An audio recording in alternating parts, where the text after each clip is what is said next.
Hey everybody, Professor Reed. Hope everybody's doing well. It's in the morning here in the summer of 2023, a really hot day in July. My voice is giving out a little bit, but honestly, I haven't talked to anybody yet. So, so just to give you an overview for the assignment, it's going to be due on Canvas, basically giving you a week for it. And then we'll go into the actual rough draft of the paper. We'll look at examples of that. And this is piggybacking off the lecture I put up yesterday about this forensic, deliberative, and epidictic source material. So refer back to that if you didn't have a chance to watch that. I think it's a pretty decent one. And then also just make a note that for the annotation is basically a summary of the source material. Now, historically, before the days of I'm going to date myself.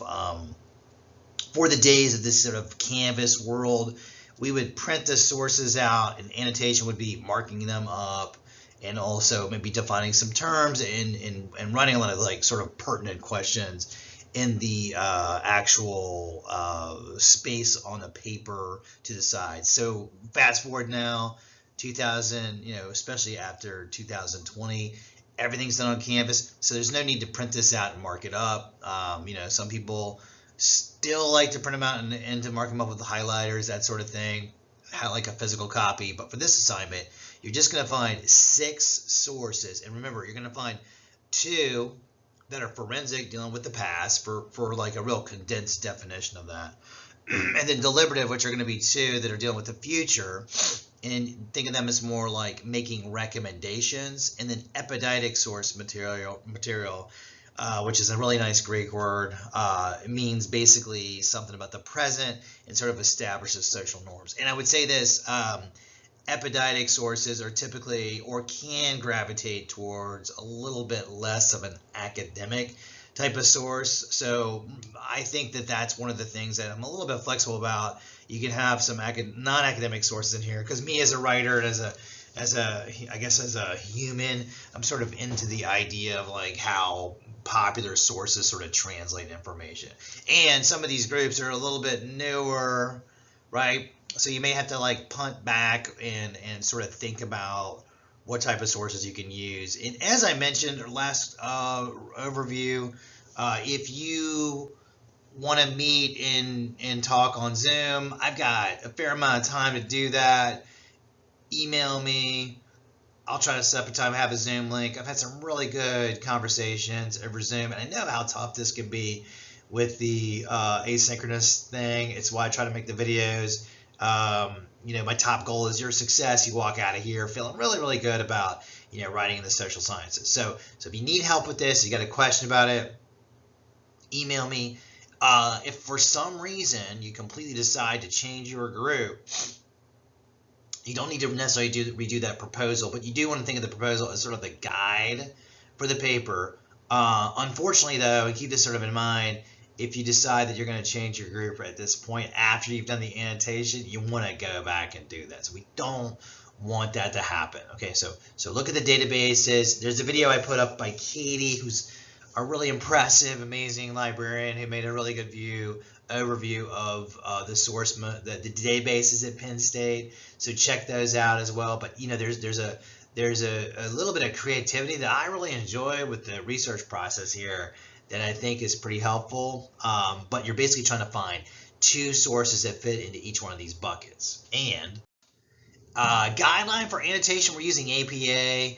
APA is on the 7th version, which has got some little changes to it, right? If you watch the video that I have posted on my YouTube page, it's my other YouTube page, so I'm like a viral star, I guess you could say, or at least I sort of like in my head I am. So what I would do is I would look at my little APA overview. It goes over the sort of like changes to APA 7. Okay, but basically for the annotated bibliography, you want to set up the margins, double space the entire paper. You want to keep the pages, titles in the center. Make sure you have the page numbers in the right hand side corner. And also you want to make sure your references are formatted APA reference list style, which we go over a little bit in the overview. A lot of times students will go to, there's a website called Scribner. I want to say it's got a little funky spelling, but and I'm not the best speller. Oh my gosh, my sister is an amazing speller, and like she went to spelling bees, and me, like I am so bad at spelling that if I go on my phone, and I try to look up a word, it won't even, I spell it so bad in Microsoft Word that I can't find it, so I have to go on my phone is what I was trying to say. So anyway, yeah, the APA reference guide, if you go on and you use the databases, I mean, any good librarian is going to tell you, well, the works cited entry in APA or MLA, right, if you use that. But for this, make sure you use APA. It's going to be created by an AI program, which is amazing. It gets, I would say, it gets the works cited entry relatively right, 90-80% of the time, but sometimes it'll capitalize like a title. APA has a specific formatting for the works cited where you don't capitalize the title of a book. You only capitalize the first word, and then it goes lowercase, which is different than MLA. So long story short, just double check your annotation. Purdue OWL website is like the sort of like gospel, if you will, of the APA formatting guide, but you want to create the citation, and I'll show you in a second. And then I got a list of questions you can answer afterwards. So let me go here. Okay, so that's basically the way this is going to get set up.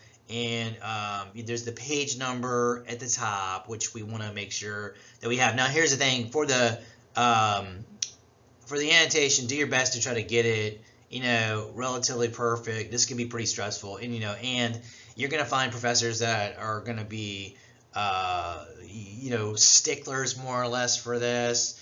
And then you're gonna find some that aren't as big, But like I want you walking in here feeling really comfortable with the sort of idea. I may have mentioned this before, but like I've coached baseball for a year. My son plays baseball at Jefferson. My son is umpiring as well, and my daughter's played softball for a year. So like it's like an obsession. We've sort of done that, and I could go sort of on about that. But the idea that the reason for the analogy is that if you took the average, young player in baseball, softball, and you sort of hit them with the rules of baseball, it could be overwhelming, right? So you don't want to do that. You want to be aware that there's rules, but sort of know the basic application of it. I would say the same thing is true with APA. APA can be something that, me, I don't want to, say I'm some expert at APA, American Psychological Association, but I'm pretty good at it. But every year, multiple times, I'll find a situation that like I'm not sure about and I have to look it up. So just know that there's like rules about it. Now, if you look here, just keep in mind you want to put the annotation below it. It's the first line underneath the actual works cited entry. Make sure you put the works cited entry in alphabetical order. And if you look at the first one, it says R.L. James. It's got the date in the parentheses there.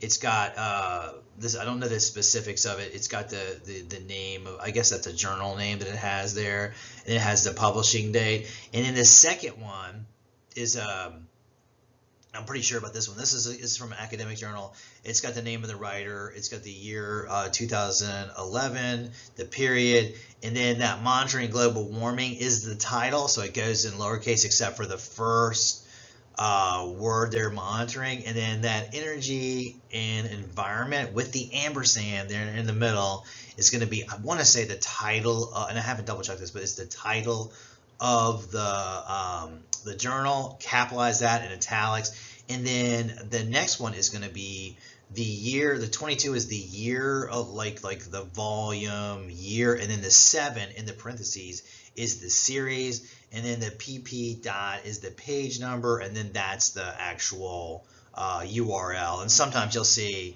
like a DOI number, for example, DOI number, right? Digital object image. Oh my God, my librarians would be so proud that I memorized that. Okay, so just note that that's going to be the general setup. And if you set your paper up in APA in Microsoft Word or Google, it'll do it for you. And here's the set of questions that I think I've used for years that I think are pretty helpful. And if you think about it as a general rule, maybe a sentence per. Some of these are a little bit redundant, but what I do is I'd find your forensic source. I find 2 of them. I create the citation, follow the APA guide, then find 2 for the deliberative. Answer these questions. Now, as I don't want to go back in it, but you don't put the actual questions in the annotation. And a lot of times students have already done this before. They think like this is pretty like a review, but then you want to put the just your answers to these. So what's the main or most significant ID of the source?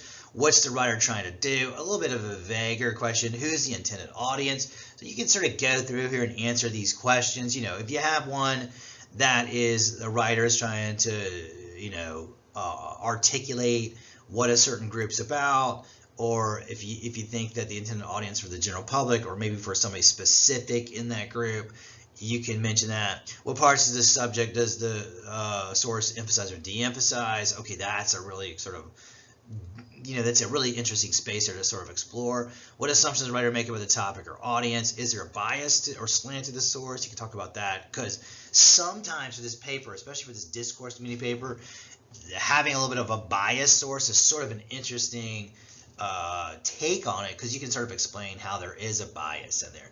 Are there obvious omissions that seem important to the ideas being discussed?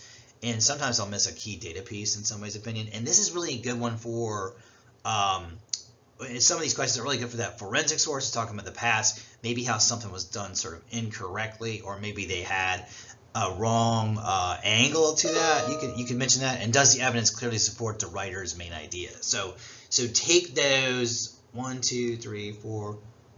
Yeah, I think it's 8 if I'm counting correctly. 8 questions, and just give me a sentence per, and then plug those in as the things underneath the thing. As the last slide showed, plug it in underneath the works cited entry, and that's going to give you your annotation. Okay, and if you can do that, 2 for each one of those buckets of sources, that's what we'll want. And then here's the actual assignment. So it's due 6. Oh my gosh, this date is not correctly. It should be 7/9. So 19. So let me. Oh my god, this is so embarrassing. I'm gonna go through. I'm gonna fix it. 7/19. I'll make sure to change that. I don't want to redo the video now, so this is embarrassing. But I think I had this slide from last year, so I apologize for that. No pages filed. Make sure it's on Canvas. 11:59 p.m. I'll change that. And then, gather 6 sources, annotate these 6 according to the annotation overview, which we just went over the questions there. And we've talked about this multiple times, trying to find 2 of each, and make sure each shorts. You're going to use them in the paper. Also refer to the questions as a guide, which we just went over. And finally, make sure the APA formatting for the citation and notation. Okay, good. So we went over that. And then the grading criteria is summary of information, 25 points, grammar and coherence, 25 points, and then APA formatting, sort of the biggest thing with this. Okay, so I'm going to change that to July 19th. 11:59 p.m. Don't submit it as a Pages file. Either PDF Word document is perfect. I think Pages is like a Mac-based system.